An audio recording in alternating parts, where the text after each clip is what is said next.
After this, we will reveal the next theme and the next date and all that sort of stuff, and give you a little bit more information.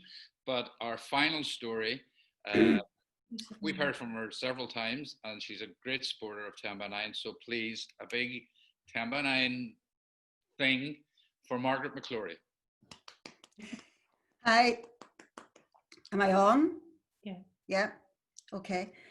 It was a new car, only a year and a half old, and we were using it daily just for local runs.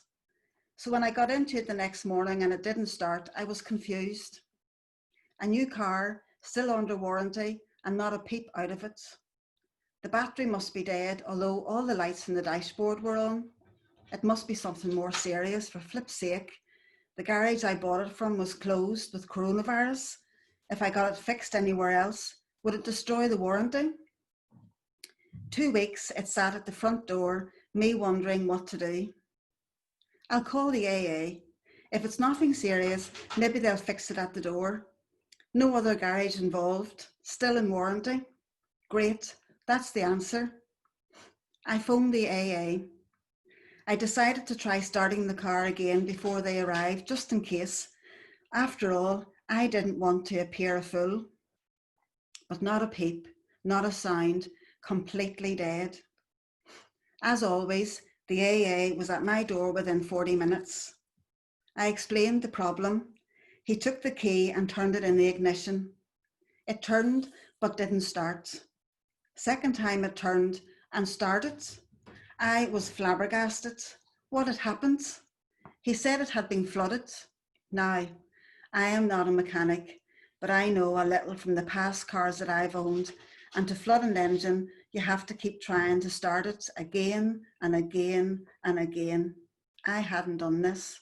It wasn't flooded, but he insisted. I felt he was accusing me.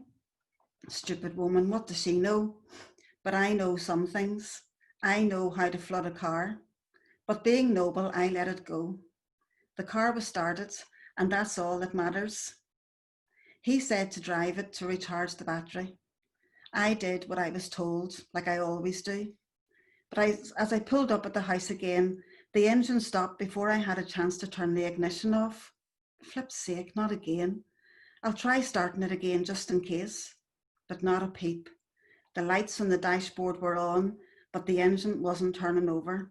For flip's sake, bloody hell, not fixed at all. Him and his flooded engine.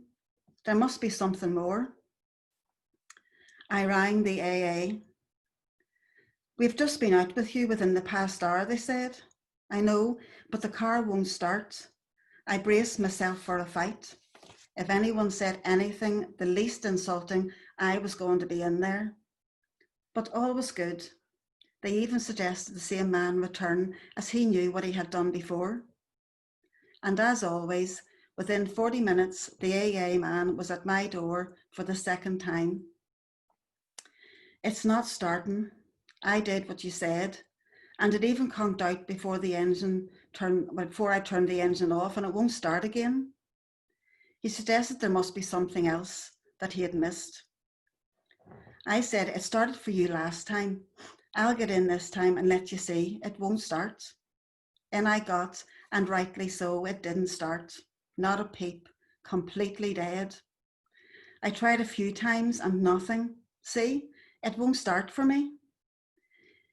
He says, and you have your foot on the clutch? No, silly man, I thought.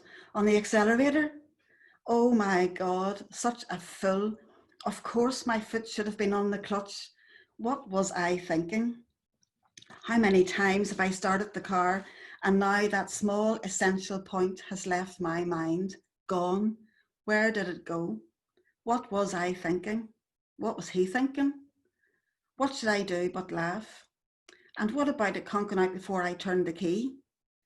And he said, do you have stop-start technology on this car? I do. Thank God he laughed, but not too much. He was a nice man. I'm so sorry for getting you out, for wasting your time, I said. He reassured me. No, it's fine. That's what we're for. I wondered when I saw you call the second time, but no worries, that's fine. Are you lonely? Am I lonely? What was he thinking? Some middle-aged lonely woman calling the AA for company? What was he thinking? Did he think I was going to invite him in for coffee with benefits? Do I look like a lonely old woman? A feeble, half-spoken no. I felt like shouting it, but was afraid he might think the lady doth protest too much. The next day, the AA always email a report of their call out for the records, and this was mine. Member had forgot to put down clutch to start the vehicle. Advice given, no repair necessary. Thank you.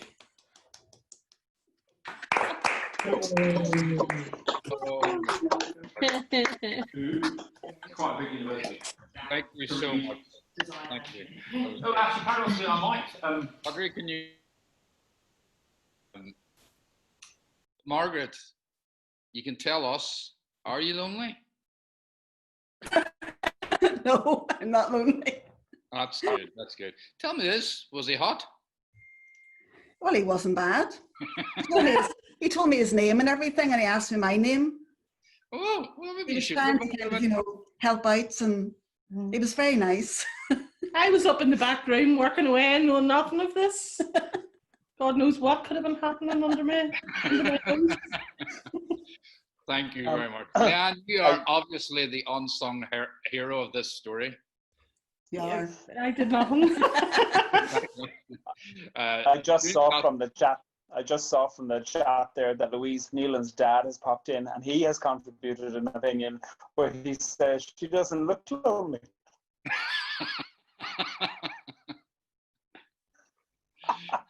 Thanks, Louise Nealon's dad. I wish you put him in front of the camera. I'm dying to see this famous man. Anyway, no. Wise. Okay. I've got a few small announcements to make. Well, just a reminder, we're on Twitter, Facebook, and Instagram. We have our YouTube channel, and I will start to put up some of these stories, hopefully over the weekend.